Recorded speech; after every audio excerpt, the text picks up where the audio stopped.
Alrighty, so do you guys want to see something cool? Let's go! Okay, that wasn't that cool. Anyway, you should still subscribe. Okay, we're doing some R3 Bonanza with Fire. R3 Bonanza with Fire is one of the best modes in the game, alright? So you got Bonanza mode. But Bonanza mode goes late game typically, but you want to use like fun towers. You don't want to just use Super Monkey, that's boring. You want to use fun towers like Spike Factory and Glue Gunner, and that's what R3 does. But then you also have Fire, and Fire makes it so the rushes come to both people, so it's actually intense, because they come to, they attack both sides, and so you can get some really close games. And so if someone all outs the other person, it comes to both sides, and it can be like really close. So hopefully we can get some games like that in here. Ooh, we got a sabotage power in there. I have no idea what that does, but we can pop right in here. Come on, Mason, let's do it. Come on, don't skip it. Come on, Mason, don't skip it, please. Ah, Mason. All right, so we gotta see what we have here. We still have the same powers at least, so we get to try out this 50% off. I have no idea what that does. Quick message to Ninja Kiwi, like, you can't tap these powers and figure out what they do. So like, there's so many powers. There's more powers than towers. Like, we can't even memorize them all. So we need to like be able to tap these.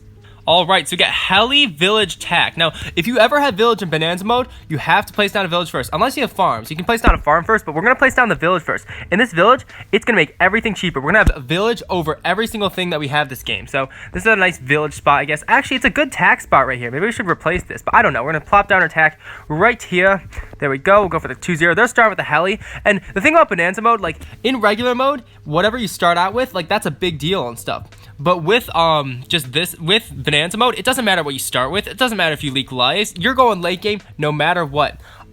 Let's see here. So I think they're not sending any balloons. We're the only ones sending balloons. So that's kind of unfortunate. They're not ecoing, but that's okay. Now, if we eco, look at this. It's times 4 eco. All right. So we're getting 4 eco for each red balloon we send. And eventually, once we work our way up to pink balloons, we're going to get so much eco. Oh my goodness. And then we'll have the village bonus, the monkey town, giving us 10% more eco. Like, this is going to be bonkers. It's going to be an eco fest. Now, the thing is, they're not ecoing. And because they're not ecoing, they're probably not going to get that much money late game. Like, they can copy. Oh, maybe they're copy ecoing. Come on, buddy, copy my eco. Do it. I dare you. Okay, so they're not copying our eco and stuff, so they're not going to have that much money late game. Like, even if they copy our eco, they'll only have 700 eco. And 700 eco is pretty solid, but it's not a lot. When you're going late game, you want to get to 7,000 or even higher than that. That's crazy. Yeah. All right, so we're doing all right. Let's get a quick monkey fort over here to help do a little bit more damage against these balloons. We don't want to leak if we can afford to, but the thing is, leaking doesn't matter, because when you're going late game like this, you're going to be leaking Moabs or BFBs or ZOMGs at the end of the game. All right, you're not leaking like a few red balloons on round 38. You're leaking a huge amount of balloons, so it's not going to matter really.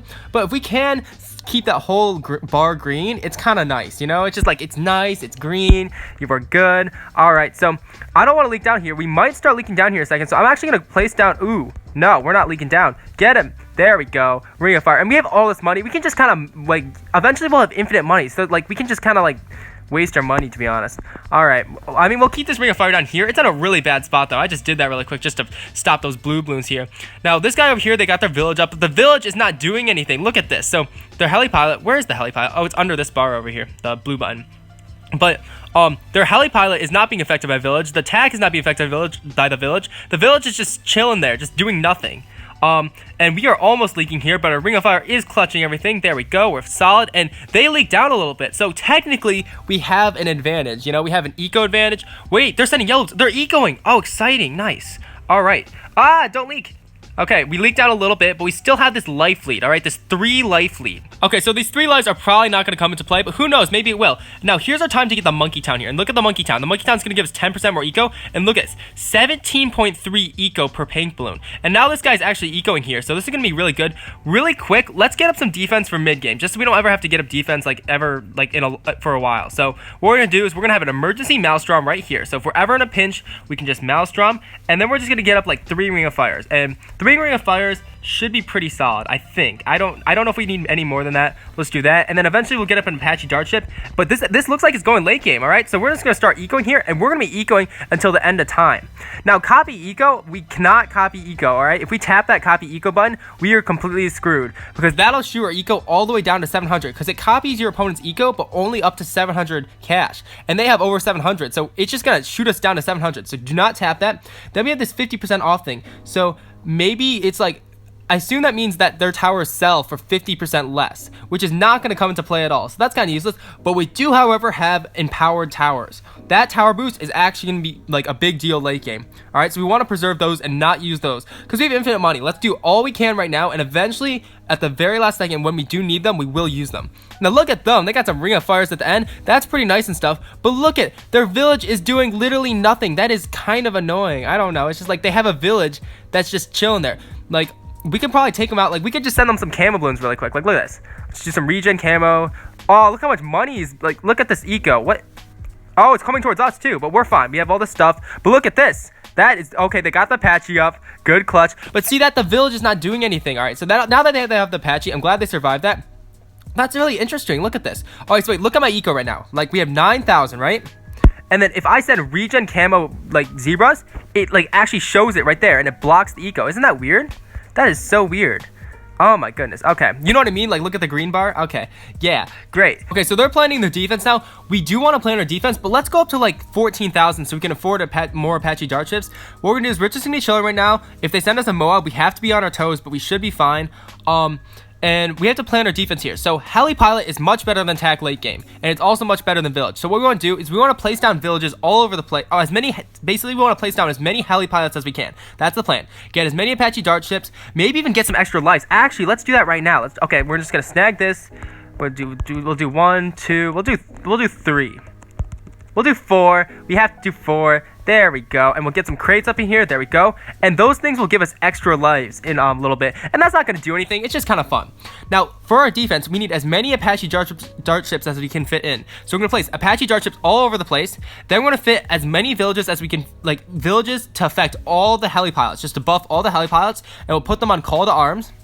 And then we're going to fill in all the extra little locations with tack shooters or maybe villages. Because villages also have the village beacon. And the village beacon, it's okay. Alright, I think tack is better against balloons, but village beacon might be better against Moabs. I have no idea, really. But like the village beacon, I did a video on this a while ago. It is so bad, actually. Like when you use it, it's a $20,000 tower that can't even destroy like pink balloons. Just like what I'm sending right now, it could not take out if there was only that village beacon on their side. And that's kind of ridiculous, you know? If I get up an Apache dart ship, which is cheaper than the village, then it can destroy an entire BFB. Like that's ridiculous. All right, so we have yeah, they're 17777 juicy. So we're gonna start planning our defense here. Let's get up an Apache really quick. We'll just start in the back, and we want to put these in pixel perfect placements because we're going to try and get optimal placements here to try and fit in the most Apache, because one extra Apache could be a huge deal. So we're going to try and fit 3 right here. There we go. We got 3 right there. I think they have 3 right there as well. There's 1 right here that's being blocked. So yeah, I don't know if you heard a pop right there. My arm just cracked. I don't know. Okay, great. Oh, we also need some extra lives here. Let's get some extra lives. There we go. And look at that, 381 lives. And so that's probably not going to come to play, but it's kind of fun. And who knows? Maybe you'll leak a ceramic or something, you know, at the end of the round. You know, round 35 or something. So it could come into play. Ooh, spooky. All right. So we're going to continue slapping down these Apaches. We don't need these anymore, unfortunately. So goodbye to all the downdraft heli pilots. And we're just gonna keep chilling here. Or they're support Chinooks. My bad. All right, so we're gonna try and slap these all in here. They're doing the same thing, which is very smart. That's what you want to do. So we found actually a decent player. Like, it's a 5 medallion arena, so you can find decent players, but you can also find people who have 5 medallions. And if you only have 5 medallions, you're probably not the most skilled player in the game. I'm not trying. It sounds mean when I say it like that. I don't know, but judging people by their med counts, 5 medallions is not that hard to get. So yeah. All right, so we're gonna sell these tack shooters here. Good job, guys. Good job. And we're not selling them. It's not like killing them or anything. You know, we're just putting them into the reserves until we need them again next time. So let's see if we can fit any more heli pilots in here. We can put 1 right here. See, there's this open spot down here. Let's move this. Okay, let's move this right here. Boom. All right, so round 24. So we want to start being on the edge on round 32. Like right now, we should be fine against all Moabs and stuff. But round 32, that's when all ZOMGs get stronger. So that's when we really have to focus and lock in. Now there we go. We got all our helipods in, and look at this. We fit 1 more helipod from them because they're putting their village right here. So we can still fit a village around here, I think. Yeah, right there. There we go. And that affects all of them, I think. Does it? Yes, it does. All right, so we're good. So I think we have slightly more helipods than them, and they're putting tack shooters right there. And blade maelstroms, they're fun and they're really great for a thumbnail, but sadly they're not good popping power, right? So I think we have this game in the bag unless they change up their defense, and I don't think we can fit a helipod down here, unfortunately.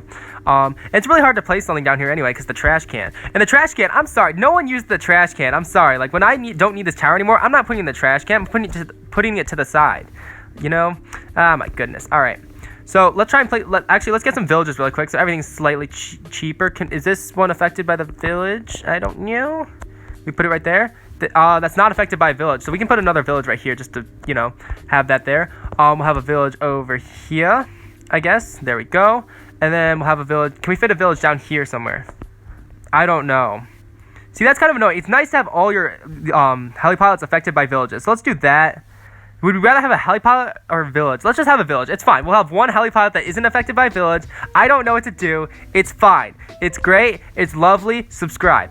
So we're going to get up as many Apaches as we can right now. And our eco is juicy. Our eco has been working this entire time. Like, you want to eco as early as you can. Because if we, like, got up our defense early and then ecoed, we would not have as much money. Because we do need money to rush later on. But what's going to be interesting here is it's going to come down to who has the better defense. Because whenever we rush, it comes to both people. Yo, I hope we rush each other at the same time, because it's gonna be like times 2 ZOMGs than there are normally. That's gonna be fun. Yeah. All right, so I'm gonna continue upgrading these villages. We basically have infinite money, but we still want to, you know, it's cool. We do want to save money just for our ZOMG rush. Probably save like 500,000. And now we want to fit as many tack shooters as we can. So we're just gonna plop down tack shooters all over the place. So let's do it. And these tack shooters, we're gonna go for the blade maelstrom upgrade, because ring of fire, it's only good against balloons. I'm sorry, it's only good against balloons.